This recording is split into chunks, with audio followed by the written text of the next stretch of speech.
Primordial Radio.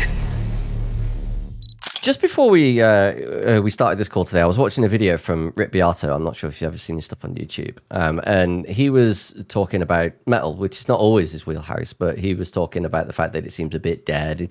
He wasn't doing it in the really sort of Gene Simmons-esque of like, oh, metal's all dead. But he was having a lot of respect for the genre, but also saying like, here's the actual problem. The fact is that, you know, a lot of younger folks have dropped off the scene, and sort of pointed to a lot of data points and everything like that. I was wondering, what are your thoughts on that? And like, if there's any way that anything that you as a festival organizer or anyone can do to try and bring younger folks into the scene?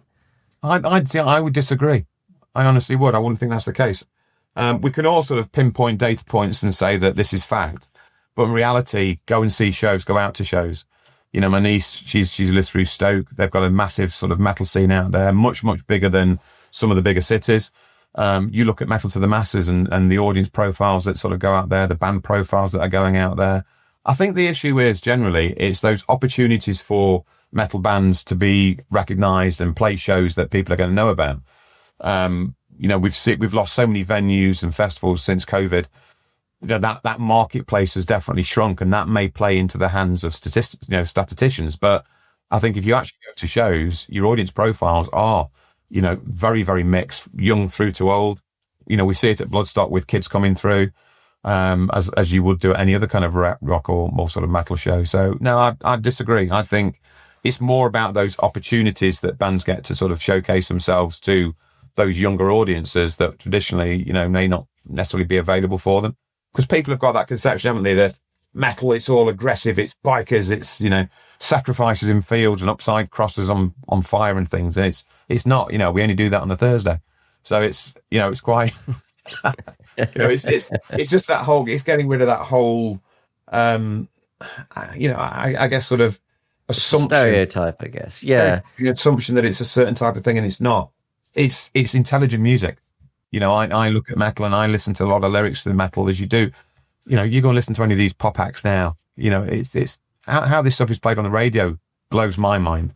Well, it's even worse than just pop acts now. Of course, it's AI acts. You know, getting to number one. Yeah, that is, you know, that is a thing that's happening. But the point that you make about it being intelligent music and the stereotypes, I think is really true, because one thing Rick was saying was that a lot of folks aren't drinking as much anymore, going out. They're going to the gym. And I thought, well, actually, if you go to the gym and was to get a sample of everyone in the gym, I reckon a good chunk are listening to metal. Well, of course, yeah, in the gym.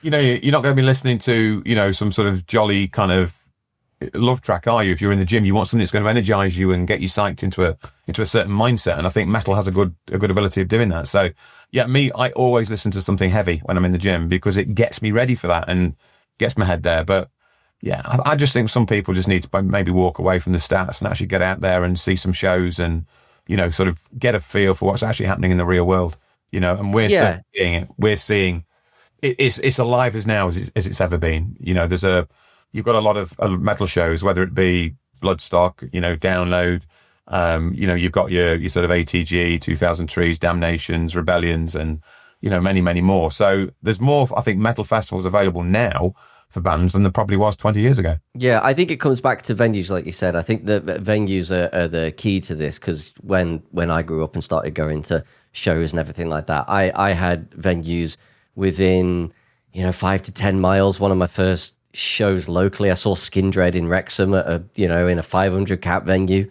You know, this is not long after they released Nobody, so they were sort of real in a set now. They weren't just doing Manchester, Birmingham, London. So I think that is key, is like getting venues need to be in the places where people are and not just in big cities. But I also think as well, from the band's perspective, sometimes these bands need to do more sort of, you know, closed sort of small capacity shows, those intimate shows, because that's where fans really sort of get into touch with the bands. And they're not, you know, if you go to a big show and you want to see a band, generally the first 20 rows are feeling that intimacy, whereas everybody else kind of isn't. So I think it's nice when you do see some bands doing those intimate shows that are to a limited capacity, and they're far more capable of selling, you know, 10, 15,000 tickets to a show. But I think the intimate ones as well, you can do both. Do your big arena shows, come back and then do something more intimate and sort of really touch your fan base. And I think yeah. And I honestly think as well, help the venue at the same time. So one good show for a small venue in a month can be the difference between them breaking even or being really in the red. Yeah, absolutely. Yeah, so very much agree with that. Primordial Radio.